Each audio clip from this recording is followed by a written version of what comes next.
I know one of the things you've obviously been involved with lightweight rowing for a long time, particularly working in Mainz and with Jason. What are your views on what seems to be happening in world rowing with the lightweights and the Olympics, Robert? Yeah, well, I think they're going to kick them out, and I think that's really sad because I think it's exciting racing. I think it's still a different sport. I think the argument that they're nearly as fast as the sweep rowers is not really valid. Yeah. If you only would have a heavy men's double and nothing else, then we would have the 15-20 seconds difference again. If all the talent pressures in just one boat. So I think it's a bit of a pity, but the decisions have been made, I think. I don't know what's exactly going behind the scenes, but we're not preparing a large lightweight program for the future here anymore. Yeah. What do you think of, coastal rowing as something to make rowing more sexy? Yeah. I am a bit of a traditionalist. We definitely have to think about it. I mean, it's cool pictures. It's interesting. We're gonna get 3 Olympic gold medals there in these boat classes. So we have to think about it, and we have to look at it. But the different form of boats, the nice boat run, the complexity of the 2K race, is all a bit like this. This is what I really love in the normal rowing is not there. But to be honest, I haven't thought enough about it. I don't have enough experience. It will be interesting to understand these sports, but I think it will be. It seems to be depending on what it's going to be. If it's the long distance coastal or if it's the beach sprint, I don't know where the latest status is. What's it's going to be, but it's. You need a lot of. I think rowers that have experience in sailing will be pretty good at it. Yeah, that's an interesting point. If you could change something, or if you were in charge of world rowing and you could change something to maybe make rowing better, or would you? Is there anything you would change, or would you keep things the same?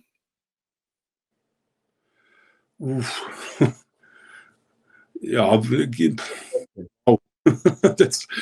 I'd keep lightweight rowing, it's for sure.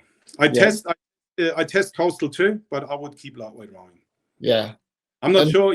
I understand that a lightweight double and the men's double and the men's pair, and that there are too many boats with just 2 rowers. It's I think that's difficult to communicate and explain to the spectators. But lightweight rowing I'd keep. I think 70% of the world's population is not a classic rower with 95 and 95 kilograms. And I think from the universality point of view, it probably would be good to allow to smaller figures, to smaller bodies to have a successful rowing career too. Yeah. I think that's a really interesting argument. I was kind of wondering if you'd make rowing, kind of with teams, to make the teams smaller, but people have to double up in different boat classes. You make the pair and the 4 in those guys rowing the 8, and the double and the single in the quad. Maybe look at changing the distances. There's been ideas around that. Also, to row on shorter, easier courses. Those ideas don't attract you, I guess. I don't see how it all makes rowing better. That's all these suggestions. How do you rate then? If you double up, how does it become more interesting? If you have a single rower that goes then in the men's quad, would we ever see such a beautiful men's quad like the Netherlands men's quad in 2019? Such a specialized men's quad? Yeah. A single sculler and a double in there. I think that every boat itself, every boat class itself has their own beauty and their own characteristics. And I think these characteristics would fade away if we start doubling up. But that's again just my personal opinion. I love to think about, the different characteristics of strokes in a men's pair or a men's 8, or in a men's pair stroke and bow, what they have to do differently. And I think that would all be a bit more. You wouldn't see that. Like, I think it maybe for the standard spectator there is not a huge difference anymore. But I think for rowing lovers, or people that know what they look at, I think some fascinating aspects would really fade away. Yeah. And the other thing is, I think what we always need to think about, I think if we want rowing to be successful as a sport, we need to motivate people to go to the boathouses, like into the rowing clubs. The sport itself to function in countries, and we need to see how we transport our rowing into societies, that the children and the parents of the children realize, okay, it's a nice sport to go. And by just cutting teams and the smaller teams, I don't think that's the right way. I think we should widen the whole thing. And I like that we have Europeans and World Championships. I like that we have World Cups. I think that it's great that we have coastal World Championships. I think it's great that we have World Championships on rowing now, official ones. I think that's a good development, that we widen the perspective. But smaller teams and less successful rowers in countries, I am not sure if this is the right way to advertise our sport in the wider society. That's interesting, Robert. I want to take you back now to how you started and got into rowing, because I'm really interested to hear about those 3 World Championship wins, not just in sweep but also in sculling. How did you get started in the sport? I'm from the GDR, and I started there in athletics. I guess I would have, become a good hammer thrower too. That was the aim at the beginning. After the wall came down, I moved to Bavaria, and our neighbor there was the president of a rowing club, and the rest just happened. He saw me and took me, and I got into the boat and never left. And how did you get into that pair? How did you get into the pair that was fast enough to win the world title in 1998 with Kirchhoff? Yeah, we were both in the men's 8, 1997. Different pair partners.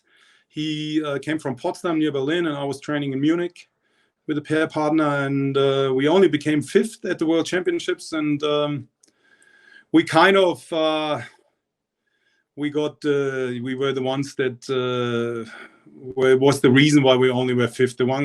One was too young, and the other was too old, and we kind of were put together in a men's pair because we kind of weren't the athletes that the future age should have been centered around. And so we just kind of we were pretty angry about that, and we said, look, you know what, we'll show you next year. And that's how we did. And then I still remember that very, very nicely when we won the trials by 6 seconds in front of the second one. Head coach came and said, hey, Wednesday training in the 8, and we both said, nah. Oh, really? That's really unusual for the German team. Yeah. So we said we stay in the pair, and I still love that. Like, Ted was 10 years older, and we're still good friends. And we, the pair didn't have a sponsor, and the men's 8 had a huge sponsor, and we just said, like, we're not interested in anything. The pair's running, and we want to take it up with the best in the world. And the smaller the boats, the better the rowers. That's kind of what we went for it. And in that year it worked. Unfortunately, never really worked again. Yeah. What do you think made the difference? I know because you beat the 2 of the awesome foursome, the Aussies, in the final of that race. I seem to remember in Cologne in 1998. Yeah, that's true. Mckay and Ginn, but they were doubling up. They just came back. They had after the Olympic gold medal in 96. They had a year break and came back, and I think they haven't been at their best in that year. And then they were doing the coxless pair, and with the cox pair together, the coxed 4, so doubling up. So they showed a year later, in a bit of a different team, but they showed where they at. I think we were pretty lucky. We were a good pair, but we haven't been as good as they were. Okay. So what's really interesting is, so why the switch from sweep to sculling? How did that come about for you? Well, I had problems with the head coach sweep. He kicked me out. And tell me about that, because I had a similar thing. I went to sculling after there was a coach that I thought that there'll be problems with them, and so I will go sculling instead. So yeah, well, it was let's say like I was a very complicated athlete, and well, how do you mean complicated? Just explain that a little bit more, Rob. Can't explain too much about that. Yeah. Yeah, I guess, you know, I was just 20 when we won the men's pair, and I got a bit ahead of myself, and very arrogant, and I kind of lost it a bit. And actually, it was good that I got kicked out and had a year to think about it all and restart in sculling, and there I became a much more serious athlete, actually, in sculling. What has changed then? How, you know, that sounds like that was quite a formative year for you, an important year. Yeah, I needed to realize that in the pair, look, I was rowing with the 10-year older guy that was extremely successful before, and of course I thought always it's huge, you know, I did it well, but I completely, back then, I underestimated the influence of the experience of the other guy, and I needed to learn really hard, needed first to learn to work really hard for it. This first title came kind of like too easy. Of course I had worked hard and stuff, but not like in the later years when I had to learn sculling actually with 24. Then I trained, I think, like double the volume, and lived a bit more professionally, and focused more on. I became a bit more serious athlete. Yeah. And so was the quadruple the top boat, because you won back-to-back world championships in 2002 and 2003, and I think you were in the stroke seat of that boat, were you not? Yes. The top boat was men's single. Was Marcel Hacker. Marcel Hacker. Yes, I tried to beat him, was never able to. He was much faster. So we went into the quad, and we had a very good years, 2002, 2003, and it's a huge disappointment that we didn't win in 2004, of course, at the Olympics. Had a pretty bad year in 2004, and what to say about that? Yeah. We were a good quad, just couldn't show it in Athens. Yeah. So I know you talk about your two Olympics, you know, with some disappointment. Does that still bug you? Well, every day. I guess that's why I'm still sitting here. I think I made my peace with it. I think rowing is just it's interesting, and of course it's disappointing, but I'm still happy with my career. It's interesting that in these years where I think had good chances to be very competitive there, we just couldn't get it on the we had a few times at both Olympics we raced and knew exactly we're not 100% fit, and this is what still drives me today to just get the athletes, like, you know, get the peaking right. Yeah. I think that's just still fascinating, and there's a bit it's still sometimes a mystery to me. It's more of an art than a science to get each athlete at the right peak. Yeah. And then, like in team boats especially, getting these different all these individuals with their fitness fatigue relation, just get it all right on the dot. I think it's fascinating when it all comes together. It's just beautiful. And is that why you went into coaching? Did you always know that you would be a rowing coach, or was there a moment where you chose your destiny? No, I kind of always wanted to be a rowing coach.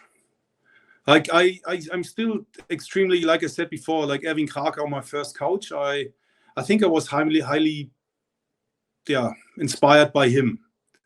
like, or especially the GDR coaches. I mean, Grobler is one of the large GDR coaches too. Yeah. It's the GDR, the sports system in the GDR.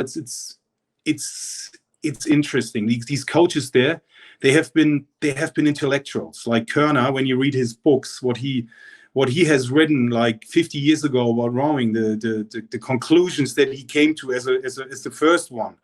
Or I've always been extremely inspired by these large coaching names, and I started studying sport as soon as after school, and studied it for a long time. And I worked at the university in some biomechanical studies, and we have worked scientifically in Mainz in the last years, trying to use algorithms to analyze the fitness fatigue relations, and now I think it's fascinating. I always wanted to be a rowing coach, and I wouldn't want to be doing anything else at the moment. Yeah, it's a great job. What you mentioned one coach there from the GDR, Jurgen Grobler, who now works in the British team. We'll have a few people from Britain watching this transmission. I just wonder what your views on the British team are. They haven't been able to be as strong and dominant from my perspective. It's tough to see where they're going to get a gold medal from, and Jurgen has won a gold medal at every Olympics that he's coached at. When you look at the British team, what do you see? What goes on for you? How do you evaluate their performance in the last few World Championships?